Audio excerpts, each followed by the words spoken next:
नमस्कार, आप देख रहे हैं मिनट न्यूज और मैं आपके साथ सेजल। आइए नजर डालते हैं आज की खास खबरों पर। वाराणसी कोर्ट में पूर्व आईपीएस अमिताभ ठाकुर को न्यायिक हिरासत में भेजा, देवरिया जेल में ले गई पुलिस। वाराणसी की स्पेशल सीजेएम कोर्ट ने कोडिन कप सिरप मामले में हिंदू युवा वाहिनी के पूर्व नेता अम्बरीश सिंह भोला पर मानहानिकारक आरोप लगाने के केस में पूर्व आईपीएस को आजाद सेना के अध्यक्ष अमिताभ ठाकुर को 1 जनवरी तक न्यायिक हिरासत में भेजने का आदेश दिया। कोर्ट के आदेश के बाद पुलिस उन्हें भारी सुरक्षा के बीच देवरिया जेल लेकर गई। अदालत में सुनवाई के दौरान पुलिस ने अमिताभ ठाकुर की रिमांड की मांग की थी, लेकिन कोर्ट ने इसे अस्वीकार कर दिया। कोर्ट ने दोनों पक्षों की दलीलों और केस डायरी का अवलोकन करने के बाद यह फैसला सुनाया। अमिताभ ठाकुर के वकीलों ने कोर्ट में पुलिस रिमांड का विरोध किया और कहा कि इस मामले में अधिकतम सजा 7 साल से कम है, इसीलिए रिमांड पर रोक का प्रावधान है। अम्बरीश सिंह भोला ने आरोप लगाया था कि 30 नवंबर को अमिताभ ठाकुर ने सोशल मीडिया पर उनके खिलाफ झूठे और मानहानिकारक वीडियो पोस्ट किए। उनमें उन्होंने कोडिन कप सिरप मामले में उन्हें के नाम को जोड़कर भ्रामक जानकारी फैलाने का आरोप लगाया। इस मामले में अमिताभ ठाकुर और उनकी पत्नी नूतन ठाकुर के खिलाफ 9 दिसंबर को मुकदमा दर्ज किया गया था। पेशी के दौरान कोर्ट परिसर और आसपास भारी सुरक्षा व्यवस्था की गई थी। कोर्ट के बाहर और अंदर पुलिस बल तैनात रहा। उल्लेखनीय है कि हिंदू युवा वाहिनी की स्थापना 2002 में मुख्यमंत्री योगी आदित्यनाथ के आदेश से गौ रक्षा, लव जिहाद और अवैध धर्मांतरण रोकने के उद्देश्य से की गई थी, जिससे 3 अगस्त 2005 को भंग कर दिया गया था। अगली खबर, बिहार के सीएम नीतीश कुमार की सास का निधन, पटना के अस्पताल में चल रहा था इलाज। बिहार के मुख्यमंत्री नीतीश कुमार की सास विद्यावती देवी का शुक्रवार शाम 90 साल की उम्र में लंबी बीमारी के बाद निधन हो गया। उनका इलाज पटना के Indira Gandhi institute of medical sciences में चल रहा था। शुक्रवार शाम करीब 6:30 बजे के आसपास उन्होंने अंतिम सांस ली। विद्यावती देवी लंबे समय से स्वास्थ्य संबंधी समस्याओं से जूझ रही थी और वृद्धावस्था के कारण उनकी हालत लगातार गंभीर बनी हुई थी। आईजीआईएमएस के मेडिकल स्टाफ ने 24 घंटे उनकी देखभाल की, लेकिन लंबी बीमारी और उम्र के कारण उन्हें बचाया नहीं जा सका। मुख्यमंत्री नीतीश कुमार के बेटे निशांत कुमार ने सोशल मीडिया में माध्यम से अपने भाव व्यक्त किए और अपनी प्यारी नानी माँ के प्रति श्रद्धांजलि अर्पित। निशांत ने लिखा कि नानी माँ सिर्फ परिवार का हिस्सा नहीं थी, बल्कि प्यार और स्नेह की मिसाल थी। निधन के बाद मुख्यमंत्री नीतीश कुमार, उनके बेटे निशांत कुमार और बिहार कैबिनेट मंत्री अशोक चौधरी अंतिम संस्कार स्थल पर पहुंचे और विद्यावती देवी को अंतिम श्रद्धांजलि दी। पूरे परिवार में शोक की लहर है और लोग उनकी याद में भावुक नजर आए। अगली खबर, महाराष्ट्र में बोगस वोटिंग का आरोप, सभागृह में बुरखे में दिखी सैकड़ों महिलाओं की भीड़, गरमाया माहौल। महाराष्ट्र में 23 नगर परिषद की नगर पंचायतों के अध्यक्ष व सदस्य पदों के लिए शनिवार को वोटिंग हो रही है। इसी बीच अंबरनाथ के कोहजगांव इलाके में बोगस वोटिंग का आरोप सामने आया। इलाके में एक सभागृह में बड़ी संख्या में महिलाएं बुरखे में मौजूद पाई गई, जिससे माहौल गर्म हो गया। मौके पर कांग्रेस और भाजपा के कार्यकर्ताओं ने जमकर हंगामा किया। दोनों दलों के कार्यकर्ताओं का आरोप है कि प्रतिद्वंदी उम्मीदवार ने इन महिलाओं को फर्जी मतदान कराने के लिए बुलाया था। आरोपों के बाद इलाके में तनाव फैल गया और चुनावी निष्पक्षता पर सवाल खड़े होने लगे। सूचना मिलते ही पुलिस मौके पर पहुंची और सभागृह में मौजूद महिलाओं को बाहर निकाला। अधिकारियों ने स्थिति को नियंत्रित में किया और मामले की जांच शुरू कर दी। फिलहाल यह पता लगाया जा रहा है कि ये महिलाएं कहां से आई थी और क्या इन्हें वाकई बोगस मतदान के लिए लाया गया था। स्थानीय अधिकारियों ने कहा कि पूरे इलाके में सुरक्षा और निगरानी बढ़ा दी गई है। घटना से चुनावी प्रक्रिया पर सवाल उठे हैं और जांच के परिणाम आने तक सभी राजनीतिक दल सतर्क रहने के निर्देश दिए गए हैं। अगली खबर, दिल्ली में शनिवार को हवा की गुणवत्ता बेहद गंभीर स्थिति में रही।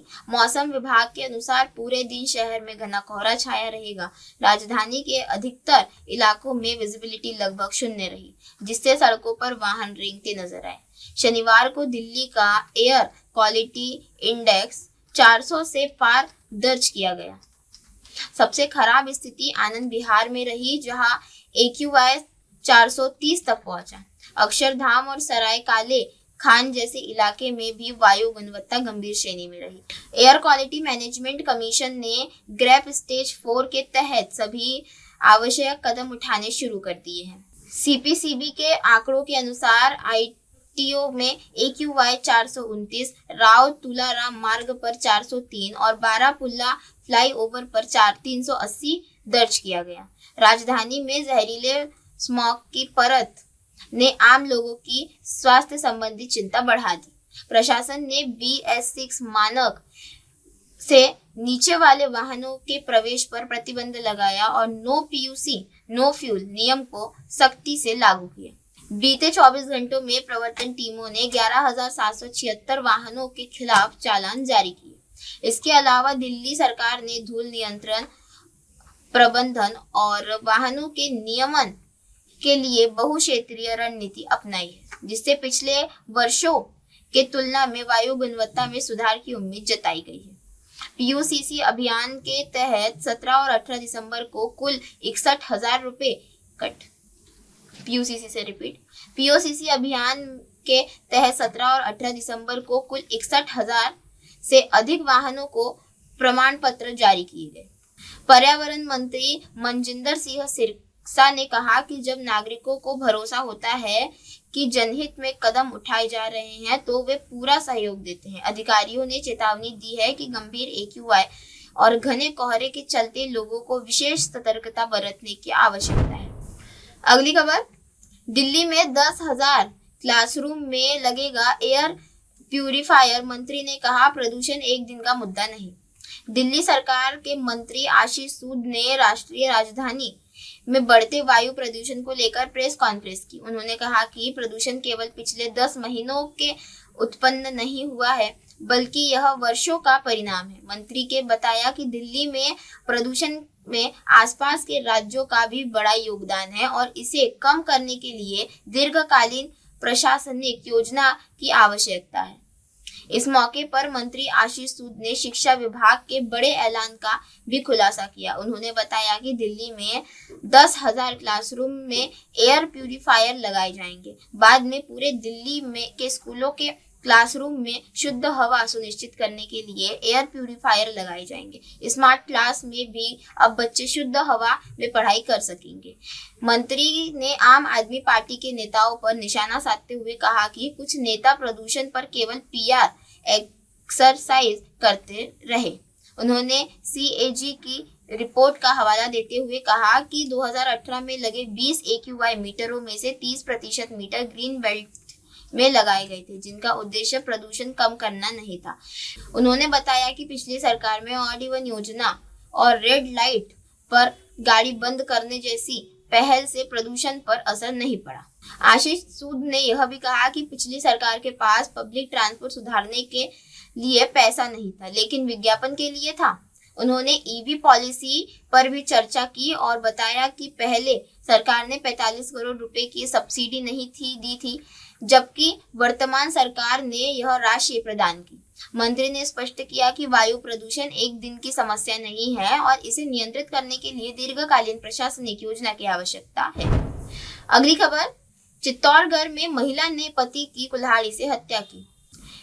एक चौंकाने वाली घटना में चित्तौड़गढ़ जिले के तमलाव गांव में एक महिला ने अपने पति की कुल्हाड़ी से काटकर हत्या कर दी। घटना के बाद महिला कुएं में कूद गई और जान देने की कोशिश की। ग्रामीणों ने महिला को कुएं में निकाल दिया और पुलिस ने उसे हिरासत में ले लिया। महिला को कुएं से निकाला गया। पुलिस उपाधीक्षक शंकर लाल मीना ने बताया कि आरोपी महिला मानसिक रूप से परेशान थी।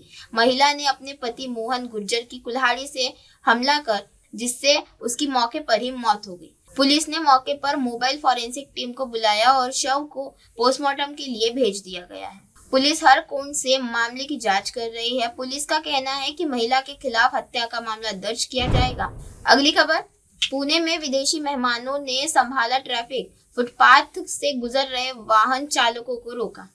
पुणे पिंपरी चिंचवड़ के सांगवी इलाके में एक अनोखी घटना ने सोशल मीडिया पर सुर्खियां बटोरी। रक्षक चौक पर फुटपाथ से गुजर रहे 2 पहिया वाहन चालकों को विदेशी नागरिकों ने रोककर ट्रैफिक नियमों का पालन करने को कहा। वीडियो वायरल होने के बाद शहर में इस घटना पर बहस शुरू हो गई। जानकारी के अनुसार रक्षक चौक पर अक्सर ट्रैफिक जाम की स्थिति बनी रहती है। जाम से बचने के लिए कई 2 पहिया वाहन चालक फुटपाथ पर गलत इस्तेमाल करते हैं, जिससे पैदल यात्रियों को परेशानी होती है।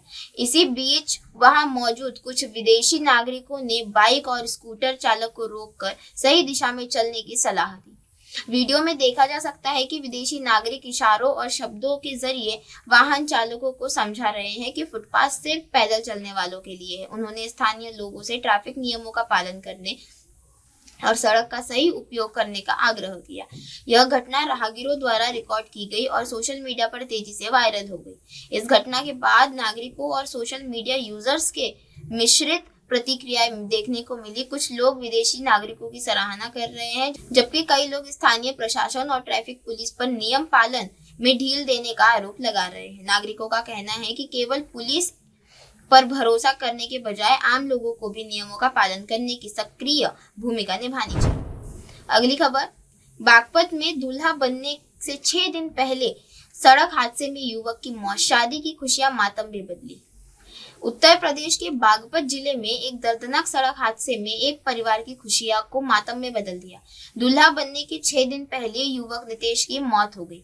यह शादी के कार्ड बांटने बाइक पर निकला था, तभी सड़क किनारे कटवाए जा रहे पेड़ की रस्सी उसके गले में फंस गई और हादसा घट गया। यूपी के बागपत में शादी की खुशियों के बीच एक दर्दनाक हादसा हो गया। दूल्हा बनने से 6 दिन पहले युवक की हादसे में मौत हो गई। युवक अपनी शादी के कार्ड बांटने के लिए बाइक से निकला था। सड़क किनारे पेड़ कटवाने के लिए बांधी गई रस्सी अचानक टूटकर युवक के गले में जा लगी। रस्सी के झटके से बाइक अनियंत्रित हो गई और युवक सड़क पर गिर पड़ा। उसे गंभीर हालत में अस्पताल ले जाया गया, लेकिन डॉक्टरों ने उसे मृत घोषित कर दिया। परिजनों का कहना है कि पेड़ कटवाने वाले किसान की लापरवाही के कारण ये हादसा हुआ। पुलिस ने शव को कब्जे में लेकर पोस्टमार्टम के लिए भेज दिया है और मामले की जाँच जारी है। हादसा थाना दोघट क्षेत्र के पलडी परवाना मार्ग पर हुआ। प्रत्यक्षदर्शियों ने बताया कि किसान अपने खेत के पास खड़े पेड़ को काटने के लिए रस्सी बांधकर ट्रैक्टर से खींच रहा था। अचानक रस्सी टूटकर सड़क की ओर उछली और नितेश के गले में फंस गई। रस्सी के झटके से नितेश की बाइक अनियंत्रित हो गई और वह सड़क पर गिर पड़ा। अस्पताल ले जाने पर डॉक्टरों ने उसे मृत घोषित कर दिया।